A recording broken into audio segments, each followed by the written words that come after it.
আজ আমি তোমাদের সাথে শেয়ার করব আমার দাদার মেয়ের অন্নপ্রাশনের কিছু মুহূর্ত। সো হ্যালো এভরিওয়ান, সকলে কেমন আছো? আশা করি সকলে অনেক ভালো আছো, আর আমিও খুব ভালো আছি। তোমাদের তো আগেই বললাম যে আমার দাদার মেয়ের অন্নপ্রাশনের ব্লগ। তো আজকে ছিল আমার দাদার মেয়ের অন্নপ্রাশন, তো সেক্ষেত্রে আমরা দাদার বাড়ি চলে যাই। গিয়েই আগে ঠাকুর দর্শন করে নিই, তারপরে ঘরে এসে সবাই একটু বসলাম। বসতে না বসতেই সবাই ডাকাডাকি শুরু করে দিয়েছে। তারপরে একটু ফ্রেশ হয়ে চলে গেলাম এই যে এখানে সবাই আলো ছুলছিল আর কি, রান্নাবাড়ি হবে বলে সবাই তোড়জোড় করছিল। আর এখানে আমি মাম্মামকে নিয়ে দাঁড়িয়েছিলাম, এই মাম্মামেরই আজকে অন্নপ্রাশন। এরপরে আমার মামাদের খেতে অনেক ভুট্টা হয়েছে, এজন্য আমি আমার মনি আর ভাই ভুট্টা নিয়ে আসলাম। তারপরে বৌদি দেখি মাম্মামকে খাওয়াচ্ছিল, ওকে কুলে নেব বলে আসলাম। ওকে সাজাবো কারণ ওকে স্নান করাবে বলে, আর ওদের বলে নিয়ম নেই সাজানোর, এর জন্য ওকে বেশি সাজানো হয়নি।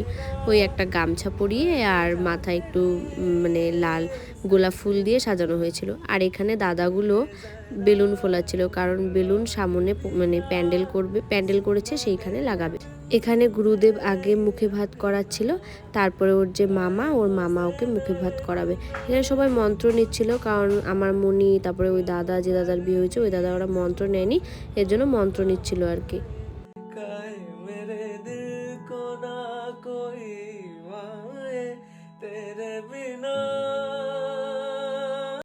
এখানে মাম্মামের মামা ওকে মুখে ভাত দিচ্ছিল, আর মাম্মাম দেখো এক ফোঁটাও কান্না করেনি, কিন্তু পরে খুব কান্না করেছিল। মুখে ভাত শেষ হওয়ার পরে সবাই ওকে গিফট দিল, তারপরে ওকে ওখানে বসানো হয়েছিল। অ্যাকচুয়ালি আমাদের অনুষ্ঠানটা রাত্রেবেলার, কিন্তু দিনের বেলাও অনেক মানুষ এসেছিলো যারা ওকে গিফট দিচ্ছিল। আর এখানে আমি জানলা দিয়ে বাচ্চাগুলোকে দেখছিলাম, আর আমাকে ডাকছিল যে আসো দিদি, তুমি ডান্স করো আমাদের সাথে।